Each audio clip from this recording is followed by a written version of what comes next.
everyone! Welcome to my YouTube channel. Kung first timer kayong nanonood ng aking YouTube or videos, please don't forget po to like and subscribe to my YouTube channel. Please don't forget po to hit the bell notification or share na lang din po para ma-aware yung kaibigan, kapamilya nyo.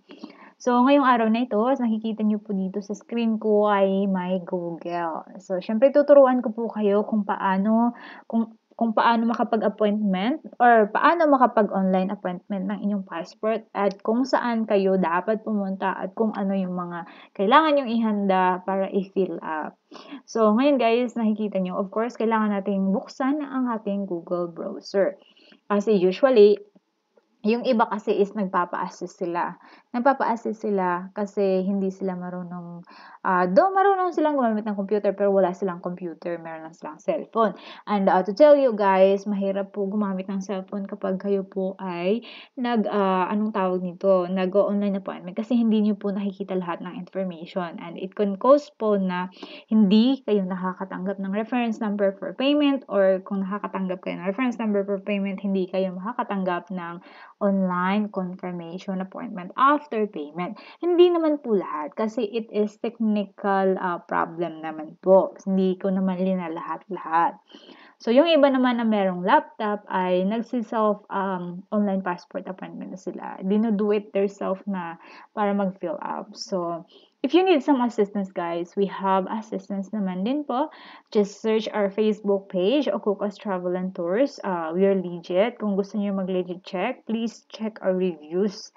We operate our business po since 2018. Thank you so much. So, let's proceed. So, ngayon, nakikita niyo po itong Google screen. Kailangan po natin i-type yung dfa-oka.ph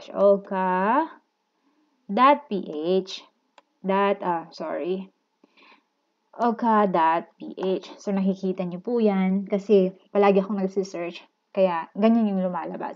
So, i-click niyo po yung enter. Ayan. Kapag nakikita niyo po yung enter, click niyo po ito. Ito po siya. Yung hina-highlight ko.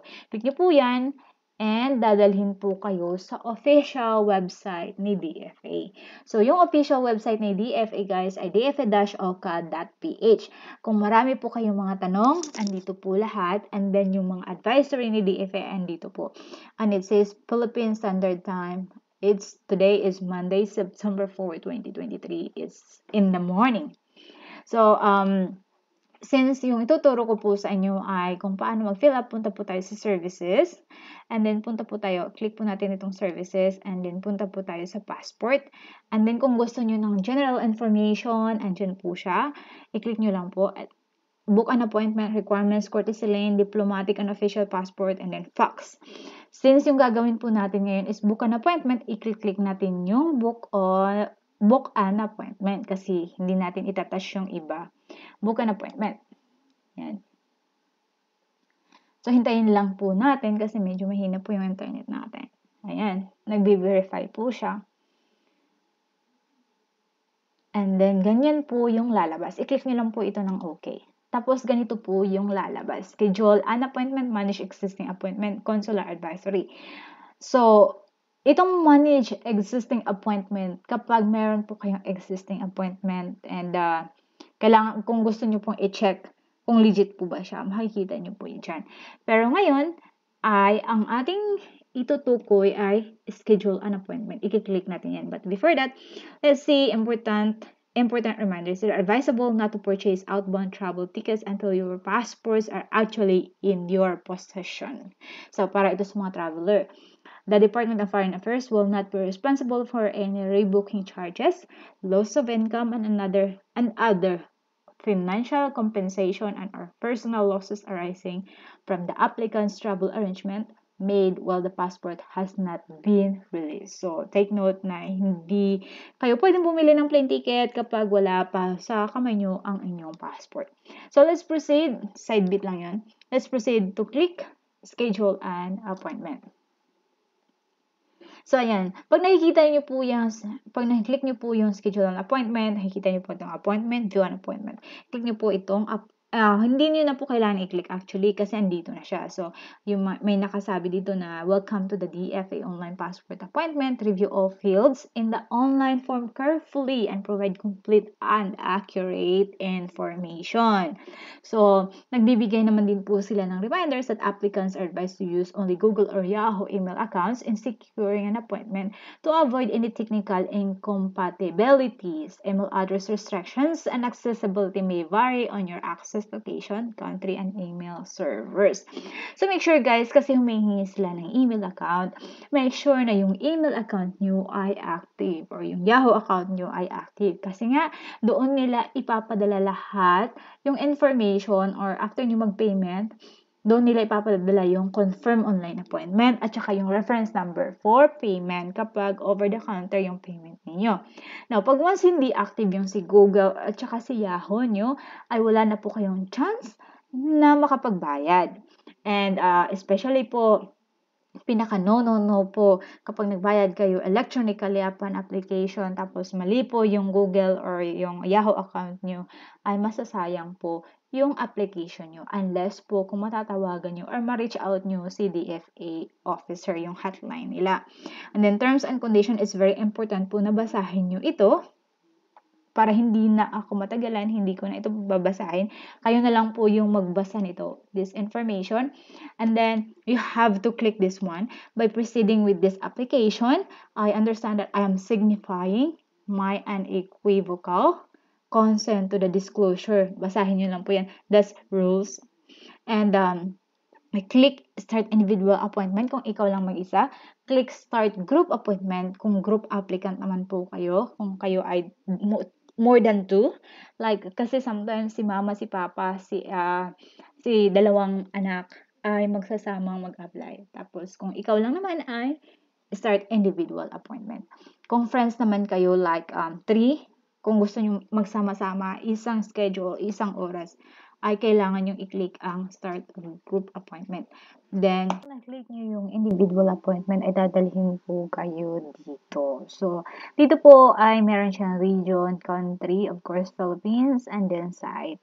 So, dito sa site po, be careful po, kailangan nyo pong pumili kung saang DFA consular kayo malapit. Tapos, careful po kayo sa mga ganito, temporary off-site, kasi pag temporary off-site, automatic po siya, rush po ang processing, which is cost po ay 1,250. Then, careful din po kayo sa ganito, yung simple renewal only. So, ibig sabihin po, pag may simple renewal only, ay para lang po yan sa renewal na wala pong babaguhin or wala pong correction. Kasi usually, dito po nagkakamali si applicant. And then, dito po, scroll down niyo po, andito po lahat yung mga choices ng DFA Consular from Luzon, Visayas, and Mindanao. So, halimbawa po ay sa DFA SM Davao City po tayo. Yan. Tapos, kung gusto niyo pong malaman kung saan po yung address, ito po yung official name. Highlight ko po, DFA Regional Consular Office Davao. And then yung office address naman ay nasa 3rd floor, SM City Davao, Quimpo Boulevard, Eclan Subdivision, Barangay Matina, Davao City, 8,000. So, kung gusto niyo po ng contact number, ay andito din po yung contact number nila. And then, kung gusto niyo i-view sa map, para makita nyo or malaman nyo kung saan talaga, ayan, pwede niyo din pong i-view. Now, let's proceed. Sa notice naman, kailangan, for the first time applicant, kailangan nyo po itong basahin. Kasi, ito po ay very, very, very important sa lahat po ng may mga tanong. Let's proceed. Appointment book at any DFA consular office is non-transferable and cannot be rescheduled. So, take note, ito po yung usually na tinatanong nila. Dati po, yes, we can rebook and we can reschedule. But since 2019, hindi na po siya pwedeng i-transfer and hindi na po siya pwedeng ma-reschedule pag once na-book na po siya.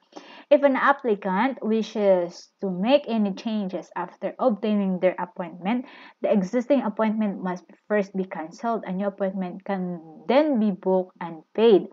So, ano pong ibig sabihin nito? Halimbawa po, nakapag-appointment na kayo. Tapos po, nakapagbayad na kayo. And then later on, you decided na halimbawa, naka-appointment kayo sa DFA Manila. And then, later on, you decided na gusto nyo palang pumunta ng DFA Asiana. Tapos, gusto nyo mag-book ng panibago. It means po na, pag once mag-book kayo ng panibago, kailangan nyo i-cancel si existing, which is yung nabayaran nyo na. Mag-book kayo ng panibago, but kailangan nyo din pong bayaran yung panibago. So, it means double po yung payment niyo. So, it is much risky. Kaya kailangan nyo pong basahin itong notice. And then, payments can be made during online appointment booking process or via over-the-counter option through the DFA payment merchant partners. If the chosen mode of payments is through debit card or credit card, cards or e-wallet should be readied prior to the registration. Only charges shown during the online booking process are to be paid. No other fee will be paid on site, nor should applicants pay extra fees to obtain an appointment.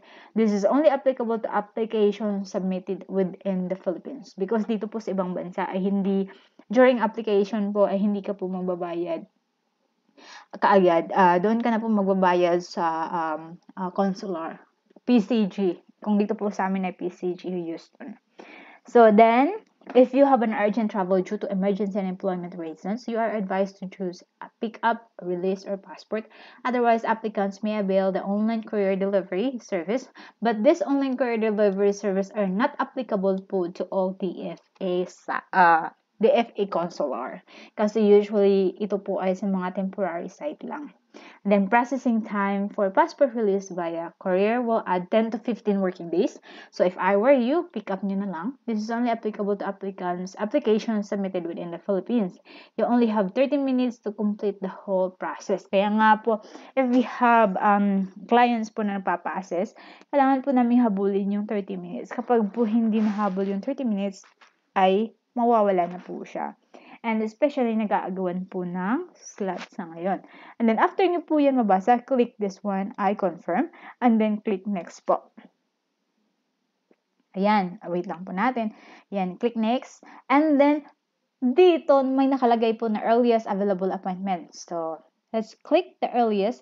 Yung red po, it means po ay full na siya. To the extent possible, additional slots are made regularly. Yung red po ay fully booked na siya. So, kung i-click niyo po yan, ay fully booked na. So, yung green po ay available slot. So, ganyan. And then, so sa 21, may isang available na slot. So, click po natin ito. And then, click another robot. So, click po natin itong CAPTCHA. Yan. Then, click po natin yung next. Bakit ayaw? Ayan. Then, click natin itong next. Then, ayan na nga.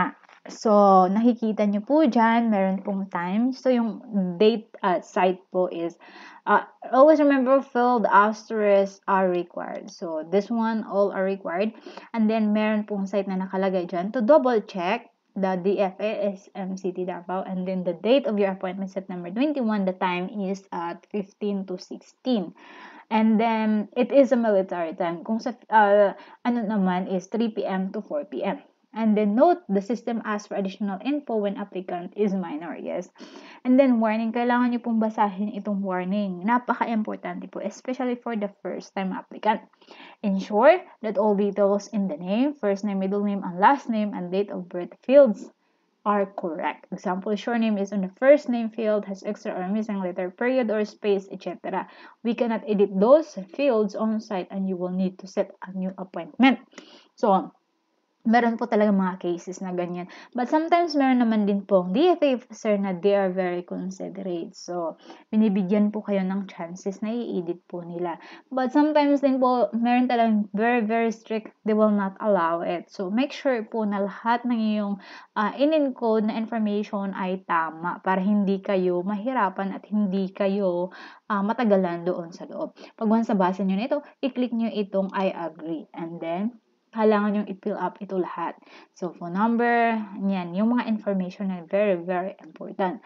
And then, I know, halos lahat ay nagkakamali dito. Sa province naman po, ito yung mga province. It's automatically na po na nasa system na siya. Yung barangay po, like Purok to Humayan, something, Humayan, Bataan, and then yung city is, halimbawa, yung ano natin is Basilan, tapos yung city nyo ay Maloso. Yan lang po yung dapat nyo i-include. Hindi nyo na-include yung barangay. Kasi yung province at saka city lang po yung pinaka-importante. Kaya po yung iba ay nalilito. Pagkatapos nyo pong i-fill up ito lahat, ay i-click nyo po itong next. Nyo po ng next ay my father's information which is needed. The last name of your father, the given name of your father, and then the middle name of your father. And then country of citizenship. Kapag Filipino citizen naman yung papa nyo, no need na po to click. Pag foreigner like Korean or something, kailangan nyo pong i-click dito kung ano yung citizenship ng father nyo. At the same time, same din po yung citizenship ng mother nyo. Now, take note that the maiden last name of your mother is yung family name niya pagkadalaga. Kasi dito din po madami yung nalilito. Maiden last name ng mother nyo ay yung pagkadalaga niya, tapos given name, and then middle name. So, lahat po ng information dito sa mother nyo ay yung pagkadalaga niya. And then, pag once na complete nyo na po yan, ay click nyo po yung next. Po ng next ay ito po yung nakikita nyo. Note, please bring your proof of citizenship by election, naturalization, or acquisition on the date of your personal appearance. But this one, you are going to bring your birth certificate at saka yung valid ID nyo. So, application type, if you are a new applicant, you click new. Kapag kayo naman po ay renewal, you click renewal. Kapag renewal, ay dapat meron po yung old passport number nyo, date of issue, and then issuing authority. Kapag lost naman po, ay kailangan pa din po yung old passport information nyo. And then, since new yung i-ano natin, kailangan natin lagyan din yung basis of Philippine citizenship. So, birth talaga if you are naturalized Filipino citizen. And then dito naman, kailangan yung ilagay yung emergency contact person at saka yung contact number ng iyong emergency contact person. I cannot put in information kasi magre-restrict yan si YouTube. I remember na once nag-fill up ako at nagpakita ako ng mga information na restrict yung YouTube account ko and suspended ako for 3 months. Tapos, nung i-fill up itong current address, Davao, Del Sur, click nyo yung next at dadalhin kayo doon sa review your personal information. So, kailangan nyo siyang i-review nang mahinhin kung tama ba lahat ng information, especially email address nyo kung active ba. So, i-click natin yung next. Ayan. So, I'm sorry guys, kailangan kong dalian kasi nga ayaw ko na maano na naman ulit yung YouTube account ko. Tapos dito sa taas, scroll nyo na lang yung sa taas. Tapos dito kailangan yung i-review your selected appointment schedule, September 25, ganyan. Tapos i-click nyo I'm not a robot. Make sure guys na lahat po ng inyong information ay tama, especially your YouTube account. Kasi nga, no, I'm sorry, not YouTube account, but your email address. Kasi nga, they are going to send everything to your email address. Isisend nila yung confirm online appointment at saka isisend nila yung reference number for payment. Kapag hindi nyo matanggap si reference number for payment, ay hindi kayo makakabayad at hindi nyo din matatanggap si confirm online appointment. So, now let's proceed. So, click nyo po itong I'm not a robot. Yan, guys, ito. Kailangan nyo i-ano yung captcha. And make sure that click this one, that I am aware that the position of passport is privilege granted by the government of the Republic of the Philippines only to its citizens. So please, I understand that any errors that I have committed in this online form may result my application being delayed. See? Being delayed kapag meron kayong mali. And that any misrepresentation of information on my part may be considered grounds for refusal or cancellation of my application.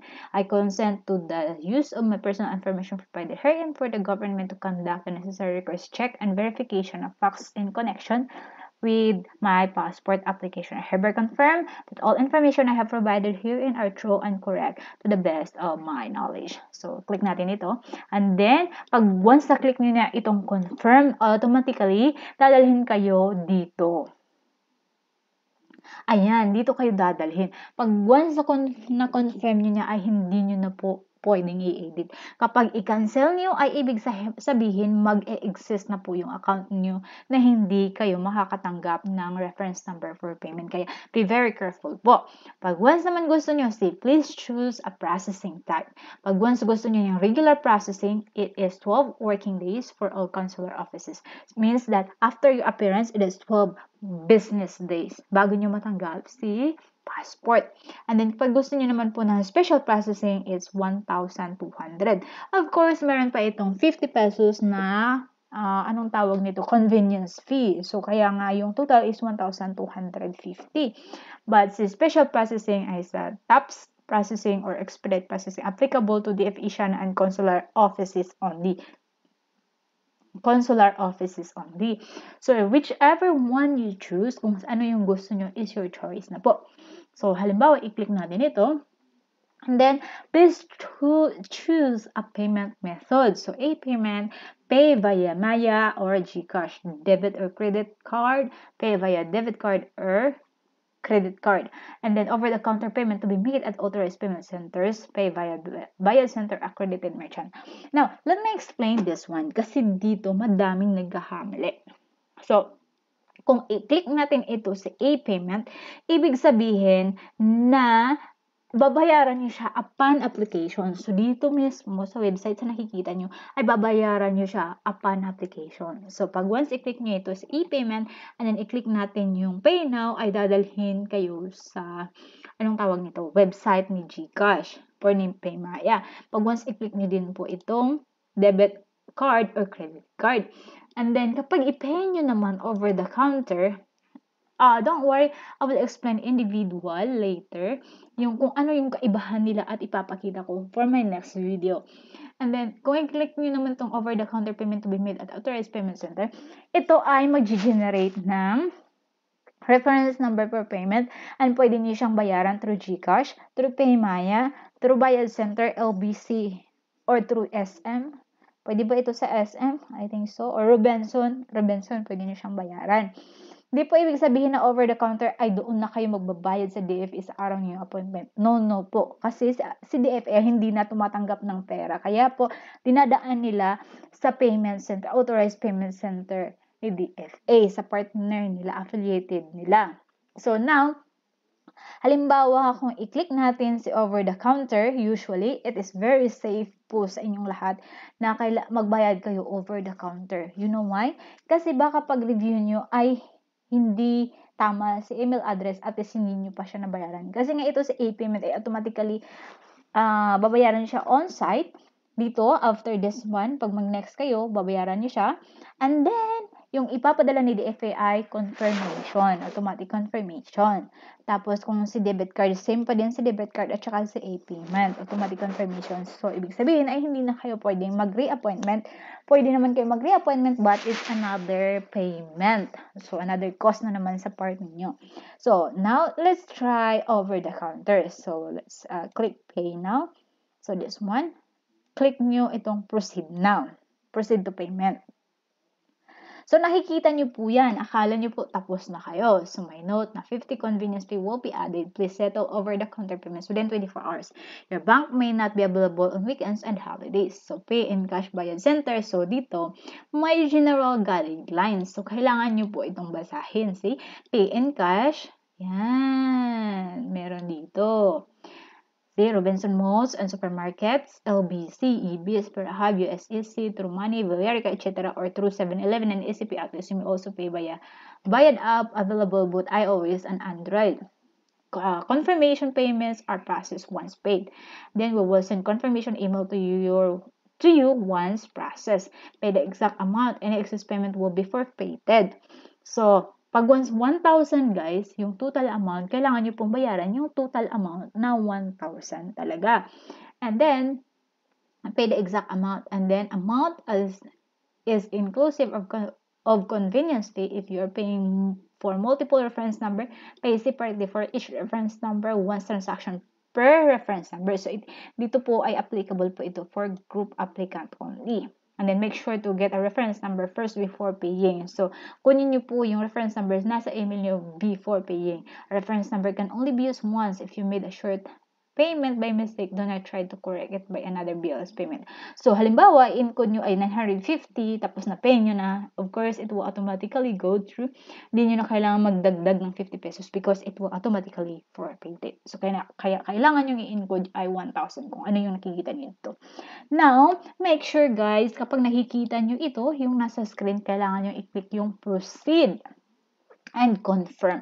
Pag once hindi nyo na-click si proceed and confirm, ibig sabihin ay hindi kayo makakatanggap ng reference number for payment. Ganon ka-importante si pag-click ng proceed and confirm. Kaya yung iba nagkakaproblema na hindi nakatanggap ng reference number for payment, especially those people na gumagamit ng cellphone nila kasi hindi yun nila nakikita kaagad unless kagamit kayo ng laptop, nakikita nyo yun. Kaya yung iba na hindi nakakatanggap ng ganyan ay hindi nila na-click yung proceed and confirm. Pag once na-click nyo na itong proceed and confirm, go to your email after 1 minute or 2 minutes and automatically you can receive your reference number for payment. Pag once naman po natanggap niyo na yung reference number for payment, ay ready na kayo magbayad through 7-Eleven, through GCash. Ang pinakamadali po sa lahat ngayon ay GCash po. Pag once nabayaran nyo na po sa GCash, after 2 to 3 hours, pinakamatagal na po yan, ay matatanggap nyo na si online confirm appointment. 4 pages po yan. Yun po yung kailangan yung dalhin sa DFA during your appointment para ipakita at papasukin kayo. But sometimes naman may mga instances na umaabot ng 72 hours. Like my client recently, akala ko hindi na siya dadating and her appointment is September 13. And then nagpa-appointment kami ay September 1 at dumating po yung confirm online appointment ay September 4. Bago lang po siya dumating. So, to everyone, sana po makatulong po ito sa inyo. I'm sorry, hindi ko po pwede mapakita yung review kasi nga nag-iingat po ako. And if you have some questions naman po, I will try to answer as much as I can and I will ipipin ko po yung link ni DFA para po hindi kayo mahirapan kapag po DIY. Do it your own kayo for your online appointment. So, please guys, kung first time kayo, please don't forget po to subscribe to my YouTube channel. Please don't forget po to hit the bell notification. Goodbye!